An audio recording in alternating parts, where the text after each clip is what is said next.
we get to point people to Jesus. That's a crazy concept. When you go, what do you do as a job?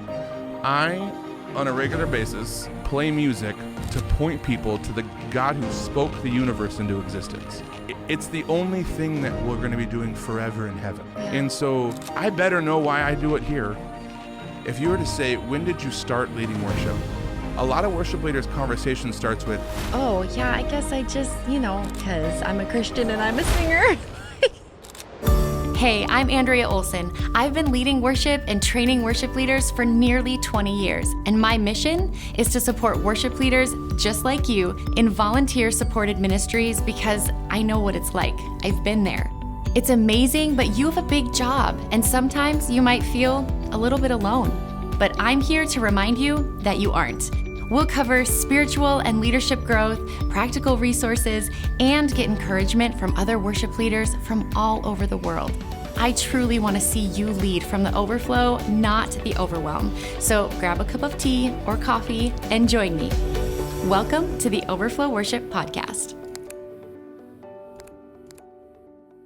Well, I am so excited for today's interview. And you know what? I realized that I kick off a lot of episodes with that, but I really am because I love the people that I get to talk with. So it's not just like this script that I'm like, I'm so excited to be here. No, I actually really love that I get to converse with people because they are genuinely serving the church. Like they're genuinely serving with the servant heart and like coming alongside of people in the local church and wanting to see the church win. So that's really what excites me. So today I'm grateful to welcome my friend Jason Squires to the podcast. Thanks for being here. oh, absolutely. I was excited when I got the invite because likewise, I love hanging out with you. And so this is gonna be a fun conversation. Yeah, it is. I feel like a lot of times in our conversations, we land either on like Minnesota weather, because you come here in the summers often, or like food. So let's like break the ice. What was some great food that you had on tour this summer? Did you have any great food to note? Oh my gosh. Every tour we do, we kind of have a thing. Couple years ago, it was exploring pizza. We went to different pizza places as we went around the country, and this time it was ice cream. I don't know why, but we realized that around the country, everybody kind of has their place of choice for ice cream or dessert or like what does that look like for you, and kind of how do you so we spent the summer traveling and went to a place called Brahms in Oklahoma. And it was great. And my wife comes back and we ordered ice cream for the whole family, and it was under $10 for my whole family to get ice cream. And we all had like cones and scoops of ice, and it was delicious. I'm like, where am I? Yes, let's move here. And it's exactly right. Just for this, I could live here just for this. This would be a bad thing down the street from my house if I lived here. True. But yeah, we ended up diving into got Bluebell ice cream when we were in the South, which was amazing, and went to a couple places when we were out in Nashville and just kind of traveling around this summer. And I used to say I've never met an ice cream I don't like, but this summer I found it. Okay. We were in Nashville, and it was sweet corn and like berry jam ice cream, and I was like, I don't think that's an ice cream. Like that doesn't make any sense to me. But because I'm here and they're offering samples, I need to try it. Right. And I couldn't even get the sample spoon down. Like it was, imagine cornbread wet.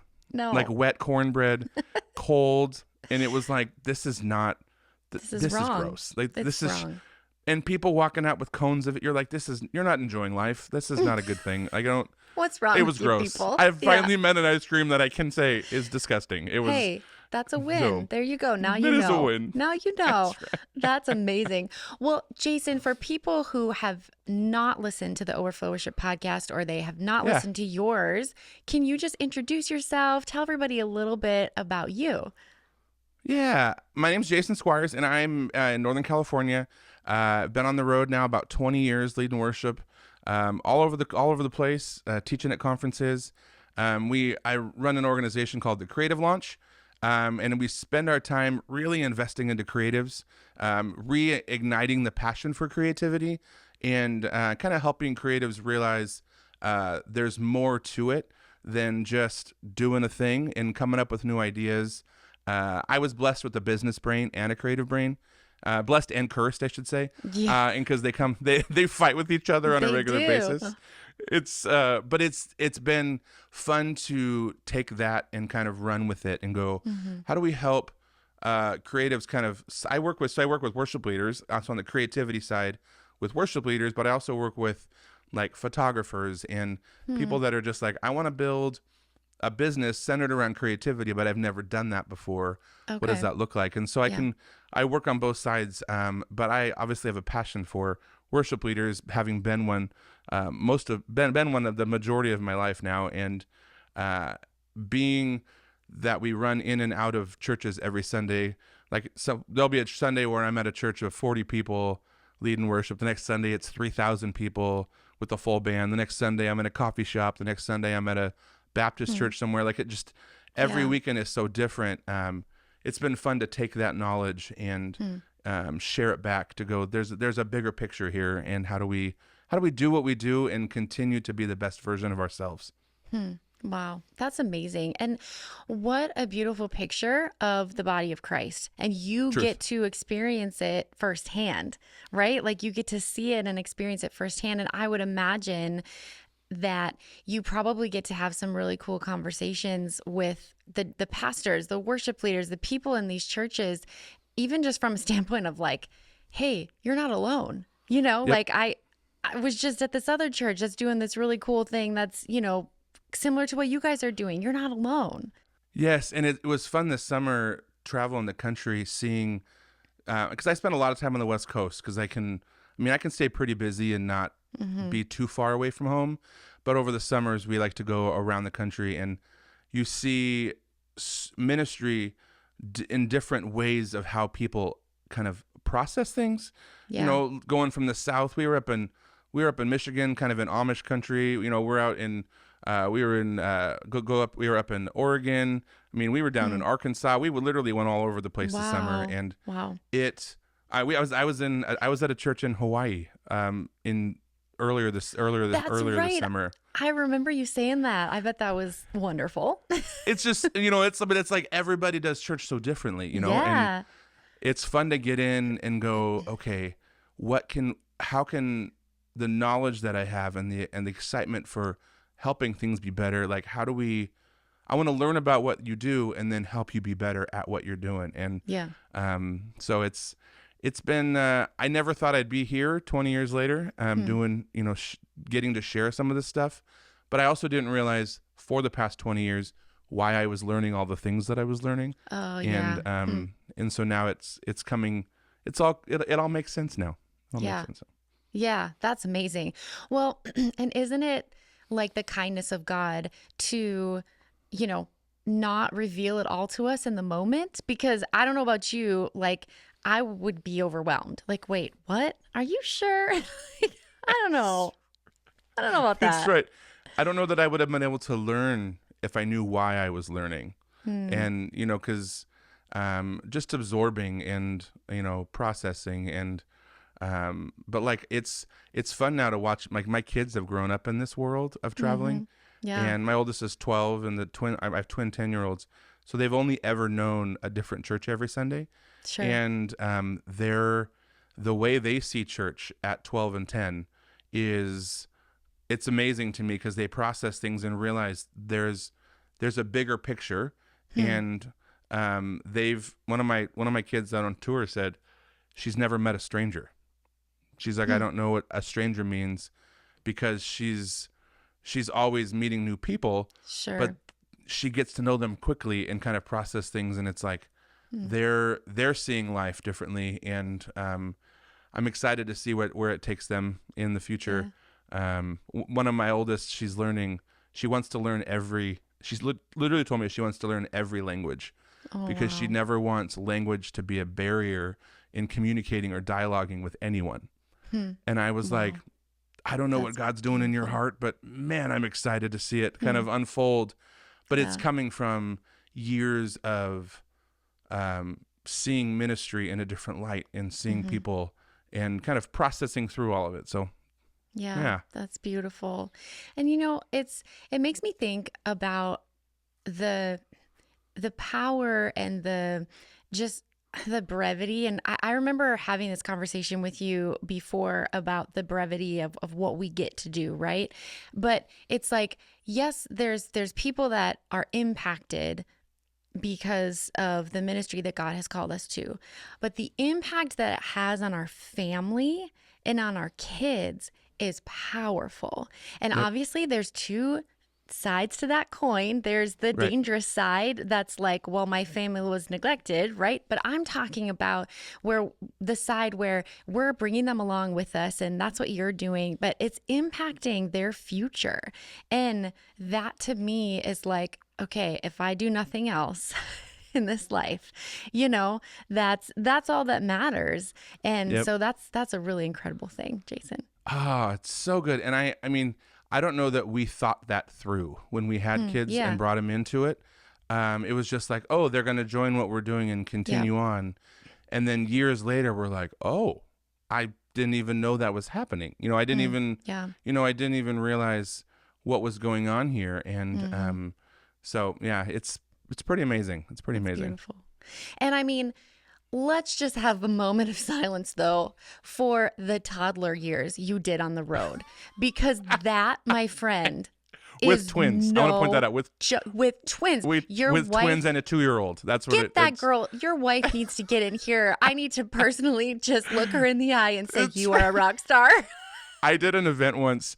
I played at NAMM at the Anaheim Convention Center. Oh, yeah. And they don't allow strollers in the event, and it was the first time my wife was going to come with all 3 kids, and she wasn't able to carry a diaper bag. They didn't want extra things because you can hide things in bags. Yeah, that's and true. stuff. You could steal stuff. Yeah. So I look up. My oldest, she's walking holding her hand. She has a twin on the front and a twin on the back. Yeah, she's wearing two baby holders, and she walked in. And we were across the street from Disneyland, and we were going to go to Disneyland that night. And she was like, I have earned every Disney treat at the park. I was like, you get whatever you want. This is the whole thing. But she walked in literally carrying both kids in two different devices, and my oldest was holding her hand. It was great. Amazing. People were watching her like, is that really happening? Is that for real? Yeah, because they took my stroller. Jeez. Yeah, that's amazing. What memories. What memories. So in this current season of ministry, before we hit record, we were talking about purpose, and we're talking about the why behind the what. And I love this conversation within the world of ministry and worship ministry, because I see it all the time, and I'm guessing you do too, that we just do the thing. And when somebody asks like, well, why do you love leading worship? It's like, well, because I like to sing. And we know that that's not why, but we just kind of are like, I'm busy. I don't know. And so talk to us a little bit about how that started in you, and that caused you to really put a focus on this purpose conversation. Yeah. So one of the things is when you walk into a place every Sunday, it's a new place for us as a family. You see everything that nobody else sees. Yeah. You see the stuff that just kind of like the stuff in the corner, the piles of stuff in the room, the way it looks. It's just always looked this way. And people from the church, when you go somewhere on a regular basis, you stop seeing it because this is what things look like. Right. Yeah. But it's not to your detriment or bad. It just is. Yeah. It's just like in your house, you don't, there's piles of stuff on the counter, right? You don't end up seeing it until it's like, oh, someone's coming over. Oh, I didn't realize the house is a mess. When did it become a mess? And you try to have to kind of undo everything. And so between that conversation, and I love what you said about like why you lead worship, because when you talk to a lot of worship leaders, you say, if you were to say, when did you start leading worship? A lot of worship leaders' conversation starts with, I don't actually know when it physically started. I just kind of rolled into it. I was like, I was on worship team, and then eventually I was leading, and now I'm a worship leader. And you're like, as opposed to somebody who, works at Home Depot and goes, I Yep. can tell you on August 1st, I filled Yep. out an application and I turned it in and I became a Home Depot employee. Yep. Most worship leaders are not like, tomorrow I'm going to be a worship leader and I'm Right. going to start this job and it's going to work. Like, Right. but because of that, most people don't realize there's a why to why you do it. It's not just the fact that you do it, right? You Yeah. don't go, oh, because I do it. And I mean, it's because I've done it. I don't know if that's, Yeah, and totally. when that's the answer, you stop realizing you don't realize there's a bigger picture and more of a purpose as to why we do what we do. And so I've brought those two kind of concepts together to go, man, if we understood purpose, then this thing could explode Yeah. into, because we've walked into, everybody's walked into the scenario before where they understand why they do what they do. And there's a different level of energy because it's like, this is my passion. This isn't just a job. I do this because X, Y, and Z. And so I've working on making it my mission now to kind of open that up in people and to go, if you can answer those questions, we can dive in a little bit deeper to make you understand that we get to point people to Jesus. Like that's Amen. not a Yeah. that's a crazy concept. When you Yeah. go, what do you do as a job? I, on a regular basis, play music to point people to the God who spoke the universe into existence. Like that's when you break it down like that, you go, man, I really should practice more. I guess Yeah. I should be better at what I do because God says, I want you to help people see me using music. Like Yeah. Yeah. it's the only thing that we're going to be doing forever in heaven. Yeah. I always make a joke about real estate agents or, tax accountants or the barista at your coffee shop.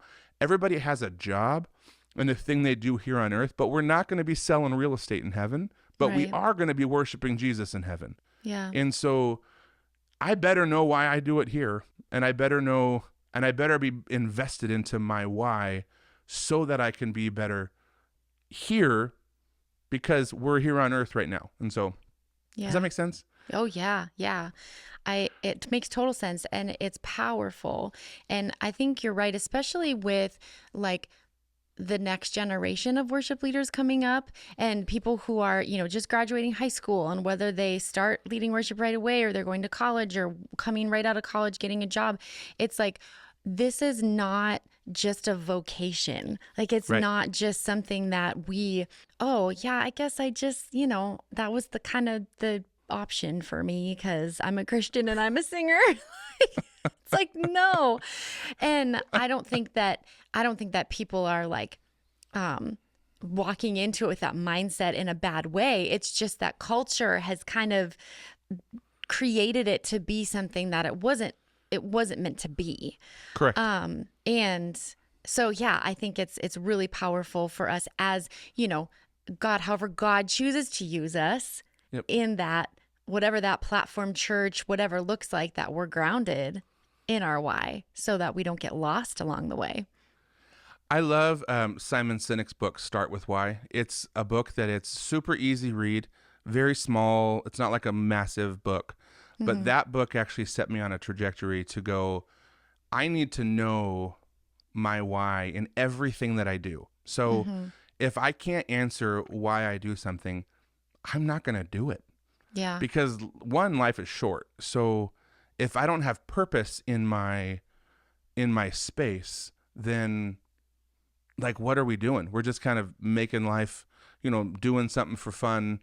But if I can't tell you this is why I do this, then I shouldn't be doing it. I shouldn't be kind of just making it up as I go type of a thing. And he has a whole series that comes, Start With Why, Find Your Why. There's a whole series of books following that he breaks that. It's not a Christian book, but it breaks down why certain companies are more successful than others because they understand they understand who they are Yep. and they don't divert from that for the sake of anything. Like this Yep. is what I'm doing, and if it doesn't make sense, then I'm not going to do it, because we only have a certain amount of capacity moving forward. And taking those kind of principles into the church. We on Easter this year, I got to do a sunrise service, and it was super early in the morning. I mean, dark 30. It's still dark Yes. outside. Yeah. No one should be up then. I mean, no one. We had to. I mean, you had to get up and wake up. I mean, truly, we got up before Jesus did. It's a sunrise service, right? And we got out there and we're setting up outside, right? And we're setting up. This church has done their Easter service outside for many years, and we're setting up, and it's starting to rain. Like there's clouds rolling in. You can feel the mist in the air. And I just said, hey, we should divert to the sanctuary, because you guys just invested thousands of dollars into all of this equipment, and it's going to get damaged if it gets wet. Electronics don't work well outside, and there was more of a concern about not doing something that was tradition than there was protecting the investment in what we were doing. We were still going to have a service. Yeah. We're still going to do the sunrise service. It's just going to be indoors instead of outdoors. And that scenario got me thinking about how oftentimes as a church, we are more focused on the fact that we need to do it because we do it, rather than understanding what is my purpose? Is my purpose in this service to be outside, or is my purpose in this service to like experience the morning of Easter morning? And can I do that and accomplish those goals inside versus outside, right? Yeah. And then at the end of the day, we're not replacing speakers and sound equipment and all of the stuff that is. And then it's like, if it's raining, who's going to come, right? Who's going to come? Just because we're outside getting wet doesn't mean people are going to come. Yeah. They're going to wake up and go, it's raining. It's out. What does this even make sense? But it's like, man, as we kind of process through some of these things, it's like, you need to be able to. So after the service, actually, after like a week or so afterwards, I brought it up into the staff, and I just said, hey, what are we doing, right? And can you answer your why? If you can't, if your why is we're going to do Sunday morning Easter outside, that's not a why. That's more of a what, right? Sure. Because what, it's the output. And often it's more of, this needs to look a certain way. Your why needs to be more deep, like it needs to go deeper and to go, why does this service exist? Right. Like why do we even get together at a sunrise service on Easter morning? Yep. Is it to check a box and go, we did it? Or is it to go, there's a bigger overarching picture to it? And so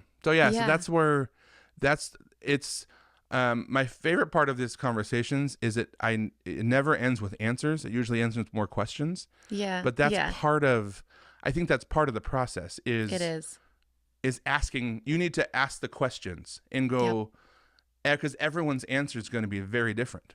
And I can't give you the answer to do it. I can just go, you need to check yourself and make sure that you understand what your purpose is in that space. Yeah. Oh, that's so good. That's so, so good. And I think that a lot of times it's like we stop with an easy answer because it's just that. It's easy. Like it's kind of hard, especially when you're in something that's like deeply rooted in tradition. And that's not a bad thing at all. But we do, like you say, we have to ask ourselves the question, okay, why are we doing this? And what is the purpose of it? What's our goal? And, I think we have this conversation of us, like at a global standpoint, why do we lead worship, right? Like we as worship leaders, we need to understand that because it makes us more effective leaders, right? But now let's take it into this step a little bit more specific where we're talking within the ministry and we're asking these questions of like, why are we doing this? And I think this is a valuable conversation because we're coming up on Christmas. We're coming up on a season that's deeply rooted in tradition, and that is not bad. Like I love a candlelight silent night. Like Girl loves it, 100%. right? So I'm not saying that, throw it all to the wind because it's pointless or anything like that. But I think it's valuable for us to reevaluate. So when you talk with people around specifically the holiday season, like what kind of maybe 2 or 3 tangible things we Yep. can think about when we're approaching this season that's so rooted in tradition? One of the things is a lot of times when you're planning Christmas, I've worked with a lot of churches that basically just kind of unfold what they've done and go, okay, this week. All right, I think we're planned. I think we're good to go. And it's like, well, wait a minute. Like, are there more creative as a creative? My deep rooted creativity? It's like, are there better ways to express that? Is there another way we can do that that's going to accomplish the same goal, but it's going to maybe bring a different element of a different element to the scenario? And so that's number one. It's not to just end your session there, right? Your planning session. But number two is when you ask the question why, you very well may end up right where you started. Yeah. So totally. if you go through the process and go, why do we do this? And you circle back around and you end up with, well, we're going to do it. Great. Because we now understand why I do this certain service, Yep. I don't know about you, but when I was growing up, especially around Easter, there was a Good Friday service and there was an Easter morning service.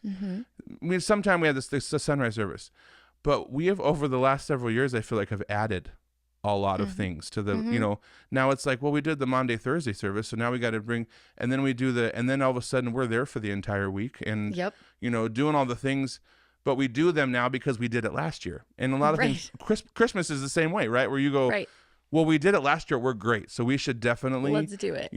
Do the same thing again. But I'm with you on the candlelight service, man. There's something about the quietness and the stillness of that scenario, but I know why I do that, right? So I can answer that question totally. and not go like checkbox. We need to do it because we did it every year. I can firmly answer the question. This is why we do what we do. Yeah. And I'm now going to be more. I'm going to be more enthusiastic or more energetic into the process because I can answer the question. And especially if you ever come against anybody in the church that comes up and kind of like second guesses what you're doing, you can firmly say, as a church, we've decided to do this because X, Y, and Z. No one can argue with your why. You just go, I know why I'm doing this. And so, so when you go through the process of the holidays, like I said, you very well may circle back and go, I'm back where I started, then go do the thing that you're going to do. But no, everything should always be on the table to go, last year when we did this, was it good because it was last year? Or was it good because this makes sense as a church? This is something we want to come around and do. The song choices around Christmas time, there's like a checklist. Like we didn't do Joy to the World. Which one are we we didn't do Silent Night. We didn't do, as we kind of plan our set lists. But it's artists now are releasing more and more and more Christmas music. And it's like, well, the versions and the songs and it's not Christmas until we do this song. It's not. Christmas should be like it. I always personally, if you ever brought a Christmas song out like in the middle of July, it's one of my favorite things to do. Yeah. All of a sudden it's like 100 degrees outside and you're singing Joy to the World and you're like, wait a minute, this is not Christmas music. But the message still carries. You're like, we should still be singing this, but anyway, I divert. But the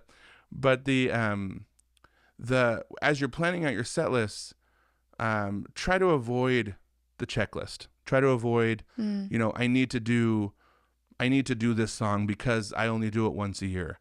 Think about it in terms of this song. What is this song doing on a Sunday morning to help elevate our message as a church? Like we are actively celebrating the Christmas season. Yeah. And when you start asking yourself those questions, you realize there's so much more that you can do. And it frees up a little bit of the space to go, man, I get to be creative. Like I get Yeah. we worship a creative God. The first thing we learn about God is that he's a creative God. In the beginning, God created. Like Genesis 1 talks about the fact that God is a creative God. He spoke the earth. He created giraffes. I always think that. I always use giraffes because it's like, he spoke a giraffe into existence, right? I need an animal that has a 9-foot long neck that reaches up in the small body. Like it. And God's like, this is, if you ever see one up close, you just go, God, what were you thinking? Like, I don't understand. They're usually next to like the rhino in the zoo. It's like the giraffes, and then like the hippos, and then rhinoceroses are always like in a line, or elephants. And you just go, what on earth? What was happening when you just, what is this? What did this do? I first make the giraffe, and then I make the elephant with the long trunk. Like, like what is this? Because we worship a creative God. He makes, exactly. he thought outside the box, right? Everything could have looked the same, but that would have been boring, right? And so my encouragement as you go into the Christmas season is to take everything. Everything can come off the table and go, what do we want to deliver this year as a message? And how do we I'm not opposed to tradition. I love tradition, but tradition shouldn't be rooted in the what. Tradition should be rooted in the why. So we do this because of the fact that we are coming into this season. One of my favorite things on Easter morning, and also in Christmas, is to remind people, like, we know the end of the story, but like, think about it I said this at the sunrise service. I said, think about it this way. There were people on Easter morning who did not know Jesus was going to rise from the dead. So how does your response to planning, if you don't know the end of it, like you didn't know that this was coming? We are creating an opportunity to remind people, like, this is a big deal. And like, I just can't imagine standing in a field and all of a sudden angels show up in the middle. And I mean, and then it's like that's a big deal, right? Yes. Like, and then we kind of check the box and go, we need to have the cookies and the coffee. Yes. And we need to have this song and this song. Everybody come together. We're going to sing and we're going to go home. But we're not actually entering into a time of remembrance or a time of worship if we're just checking the box. And so that's where I always encourage people to like step back and go, we are reminding people about the greatest story ever. And how would you respond if you didn't know the end of the story? But you get to create a moment in a service that tells the end of the story. And like, what is your response in all of that? And that's where planning should be rooted. So. Yeah. Wow. That's so good. Yeah. I think it's a great reminder for all of us to just understand our why and to not do things just because it's, because, if we don't, someone might get mad, or, is this a sacred cow that it's like, okay, if you circle back and it's like, but we're going to do this. Well, that probably means you're even more jazzed about it because you know why and you're confident in your why. And so I think that's just such a powerful perspective for us as we enter into the holiday season and as we think about, what's ahead and how can we really impact the people in our community and bring them along with us into a time of remembrance and a time of honor and praise for what God did for us. So thank you, Jason, for sharing that with us today, and just for all the encouragement that you give to the church and to the worship leading community. I know I'm grateful, and so many other people are, and I'm sure that people would love to get in touch with you. So can you tell them where they can find you and how they can connect with you? Absolutely. I am thecreativelaunch.com is where all of our stuff is online. And I do a lot on Instagram, which is at Jason_Squires. You can follow me there and talk about music. And we also have a podcast with Andrew, who's been on numerous times, and just loving getting to resource worship leaders there. So check out Instagram. So between Instagram and our website would be the best way to connect with us. Awesome. Well, we will put all that stuff in the show notes, guys, or in the description if you're watching on YouTube. And just a reminder, guys, we are on YouTube. So, like, if you want to see us have this conversation, Absolutely. just head on over to YouTube to the Overflow Worship official channel and you can see our faces. Well, Jason, thank you so much again for being here. Really appreciate it. And to everybody who's listening or watching, we hope that you have an incredible start to your holiday season and that you know that there's a community of people who want to support you, want to encourage you, Jason included, myself included, and we're praying for you and we're cheering you on. And until next time, guys, keep on thriving.